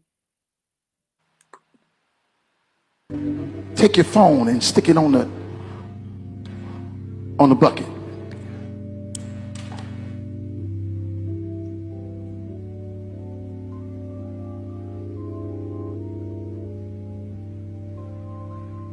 Shh. Giving is worship. Giving is worship. Giving is worship. Giving is worship. This ain't the time to talk. 1,000 people need to give $20. 1,000 people need to give $20. 1,000 people online need to give $20. This is easy, saints. This is an easy miracle. We should be able to raise $40,000 tonight just from y'all giving. That's it. All right, Brother Al. Shh. Giving is worship. So now what you're doing is telling me to shut up and give you my money. Don't say a word, just give me money. Don't comment, don't say nothing. Give it. And then you know what killed me too? And then they try to go and use the scripture, you have not because you ask not. That's just a straight turn off for me. And I've had that happen, and I actually got up and left because now I'm not receiving anything. Now I'm just turned off. Like it's like what Shanti said earlier. You've been called to do this, so God is going to bless you. Of course you do offering. Hey, give what you can. We definitely appreciate it. Leave it at that. But now you see all these people, and you want 40,000 because 20,000 going to you. That's man. That just I'm just appalled, man. It just turned off completely. All right, Shantice. God just don't let me in these arenas because he know I'll be done turned up. First of all, who you shushing? Who you? But I heard the shush. I got mad as if I was sitting in there. And then you taking your money clip out, bro. Who you trying to impress? You just gained 2 more sweat spots in the front when you did that. So now you're setting yourself up to be robbed because now you done let it be known that you got a wad of cash on you. So congratulations. Then I want to know who's standing there counting these 1,000 people, because you can't be standing there trying to swindle me and count at the same time. You just not that multifaceted. So which usher is designated to do the counting?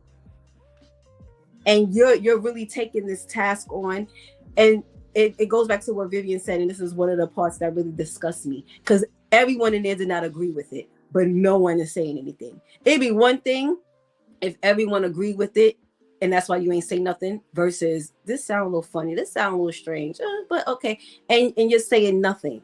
And this is why, if they would get an uprising, if there were more church uprisings, these pastors would not and preachers would not be trying this.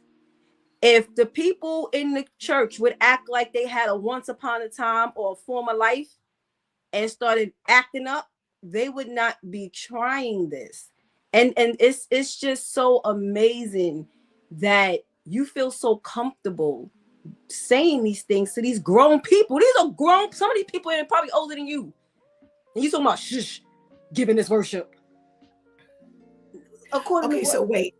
wait. Pastor KL, I'm coming to you. All right. So my question to you, because this is not your first time saying this. So you're saying an uprising. If I don't agree, what are you implying should happen? I just need some clarification. So you heard when he said shh, giving his worship, and you heard someone else in the back say it's worship.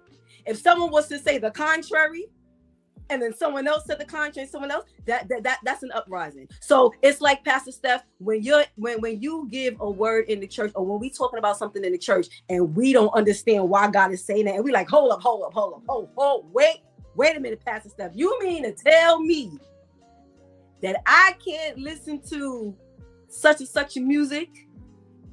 And then you got to give us the breakdown as to why we can't do what God is saying we can't do. And then we understand it, but we don't just agree. We don't just say, oh, okay. And then we leave up out the church like, well, why she say that? Well, why God say that? No one is objecting. No one is saying anything. Okay, so I'm asking, should this be a public objection? Is that what you're indicating? Either a public one or nobody move. So you keep the same way you like ushers, come on, bring the baskets up here, and you keep calling for 1,000 people. If only 2 people moved, you would eventually shut up and sit down. Okay, but that's different than opening up your mouth and objecting publicly. I feel like that needs to be done too. No, I taught you better than that. Pastor KL, go ahead. I taught you better than that. Not with this ridiculousness. Not with something better. No, there is always respect due. I absolutely agree that this is absolutely appalling, but we can't present that level of objection and be respectful to God. We still have, then don't give. Then you simply don't give. If I don't agree, but Brother Al has said it, you just pack up your stuff. But they locked us and you in. Leave. Then you can never lock me into anywhere. You get to that door, and now that's when you make the noise.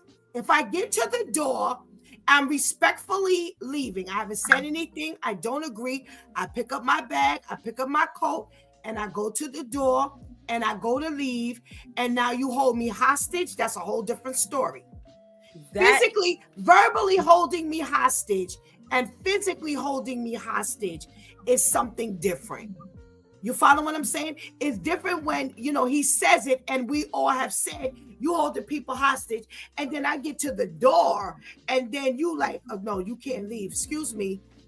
From what I understand, I'm free to come and go. Please open up this door, or I'm calling 911. You make the decision. Well, there's a way to do things, but when someone yelled, what you said, giving is worship. All right, so what? You're acting like an idiot. Who cares? But you can't publicly go out and disagree and then not look worse than what we're talking about here. We're gonna have to make a decision which side of the fence we're gonna be on. Pastor KL. Yeah, I mean, because I make a spectacle doesn't mean that you should make a spectacle. I got to deal with God about that. So now you're gonna deal with God about that about me. It's while y'all in the uproar. This is just for me. It's just a norm. If you go into the Baptist sector. Just speaking about what you're saying about opening the door. If you go into the Baptist sector and they are praying, and you come to church, they don't let you in until after the prayer. Mm-hmm. They don't want you to interrupt the prayer, huh? Absolutely, yes. I said right. Nobody moves. Mm-hmm. So they lock the door, or they don't lock the door, but the ushers won't let you in. Mm-hmm. So it's not that I don't have a right to get in. No, you don't have a right to get in. You know what I mean? There's just certain things that certain sectors and certain churches do that is the norm. While it irritates us, It's the norm. Shantice, you or somebody says, "Well, who's counting the people? How we know that is a thousand people? No one is counting the people. But you know what's happening? The ushers, as you put the money in, is counting the money. And then what happens is that at the end, the head usher, goes and whispers in the ear of the preacher to say what we have, and then that fool comes back around and says, "Okay, no, we need more, we need more." No one's counting people; they count money. That's how it's going down. The ultimate thing is, yeah, if I can get 1,000 people to give $20, I'll meet my goal.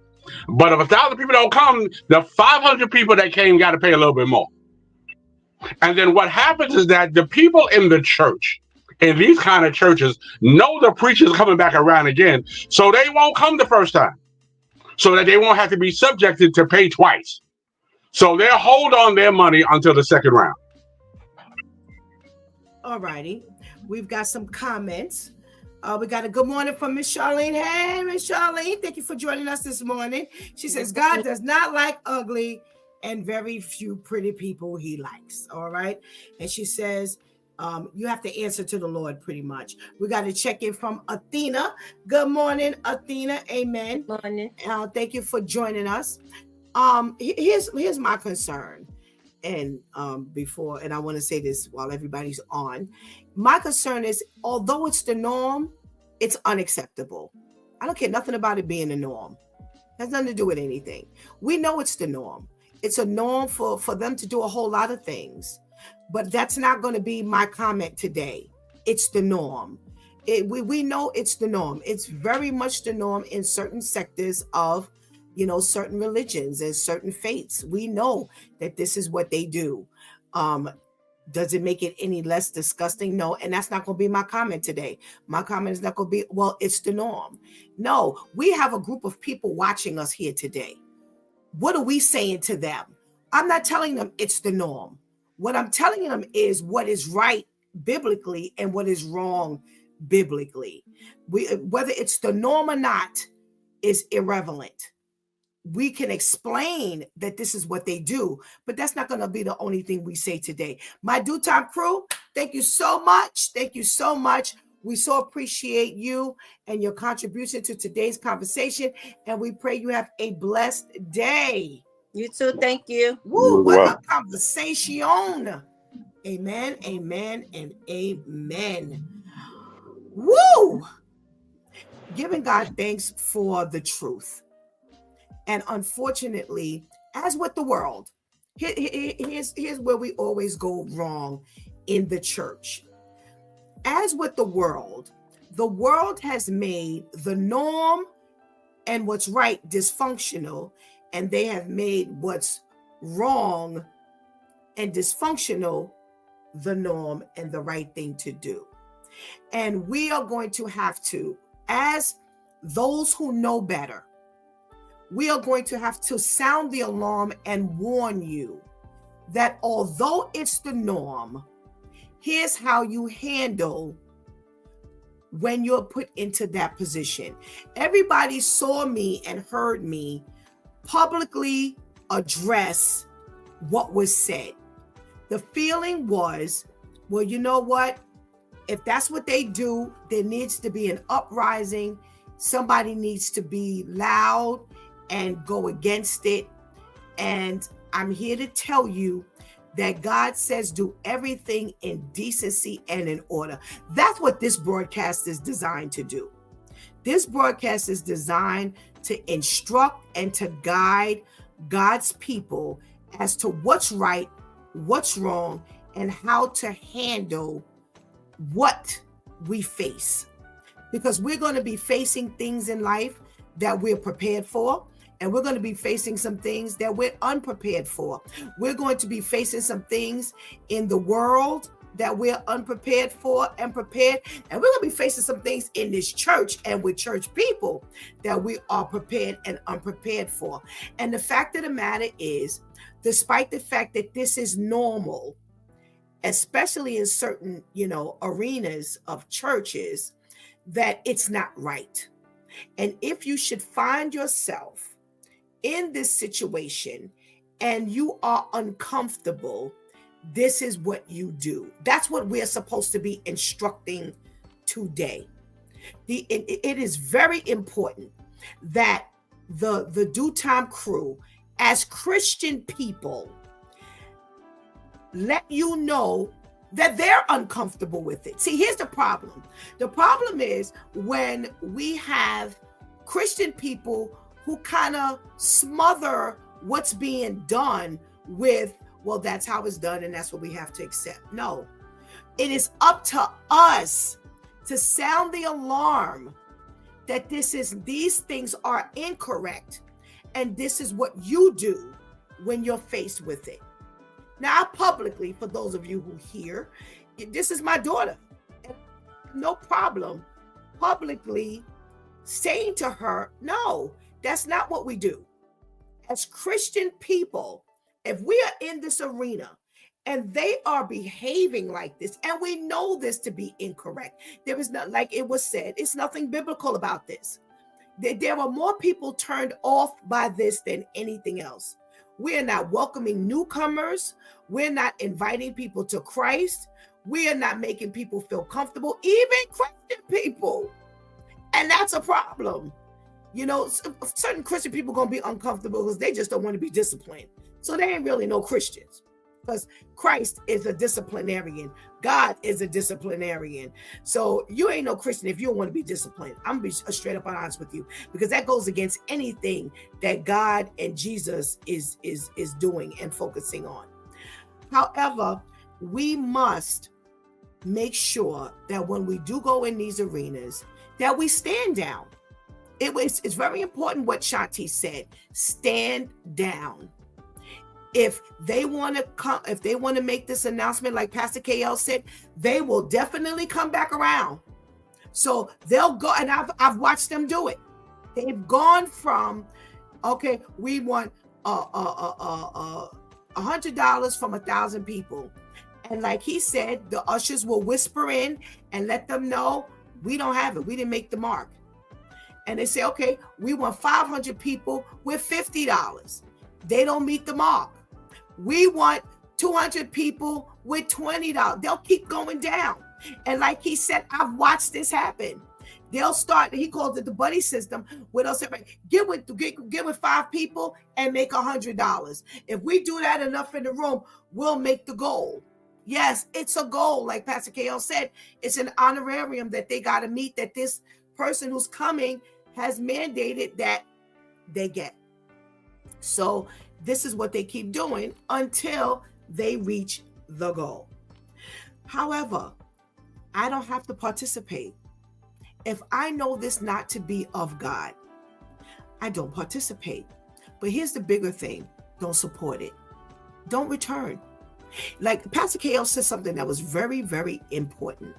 He said, yes, we could tell that this was not Marvin Sapp's house. That's why he had to give the instruction, close the door, just come up front, bring this up front, let me see the people, because this is not his house. However, whoever's house this is has sanctioned this behavior. If I go to a church and they sanction that behavior, I just don't return. That's how we move, and that's how we prove our point. We don't support. Plain and simple as that. We don't have to make a bunch of noise. We just don't go back.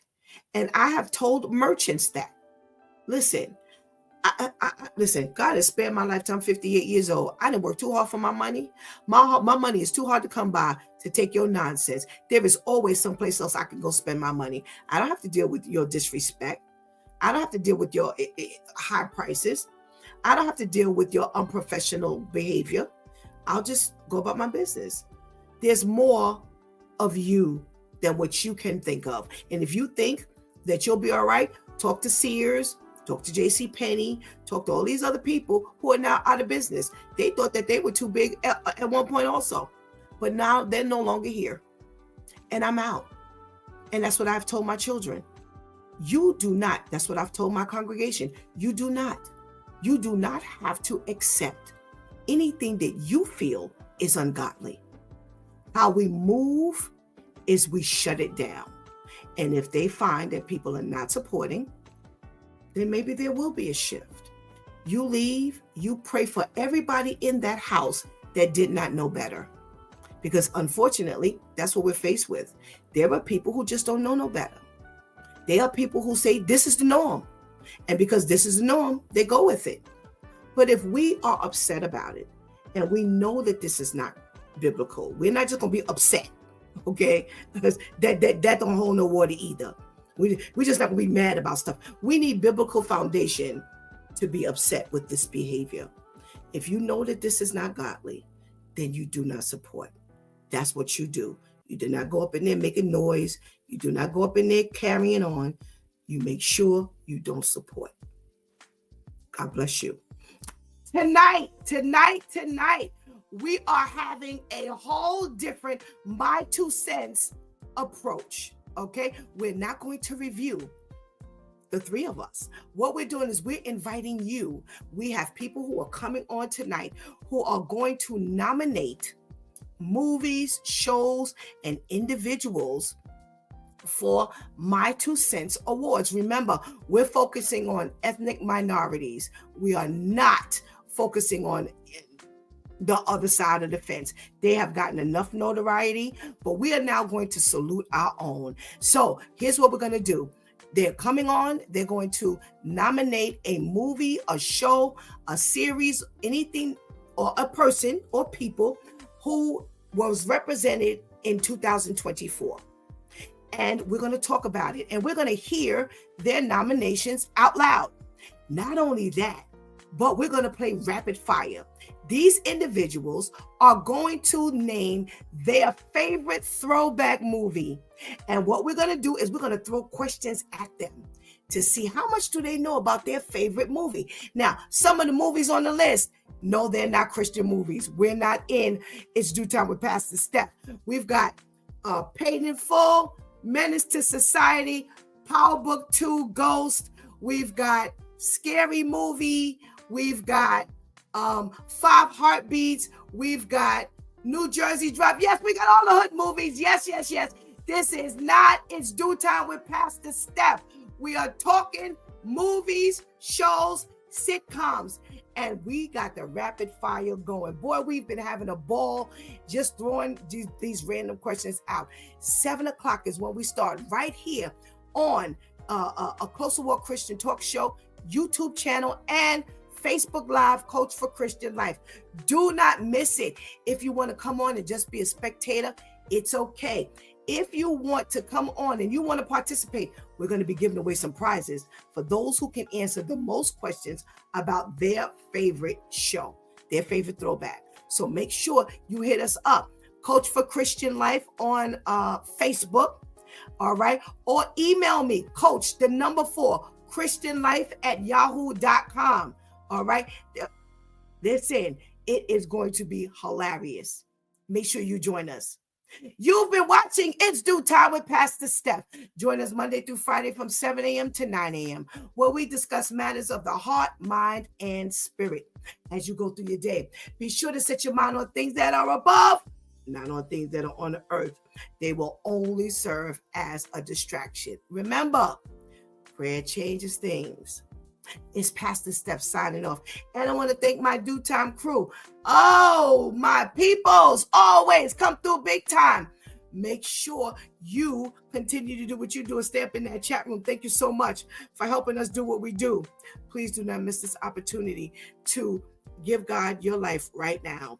Please do not miss this opportunity to strengthen that relationship in the Lord right now, because later is not promised to any of us.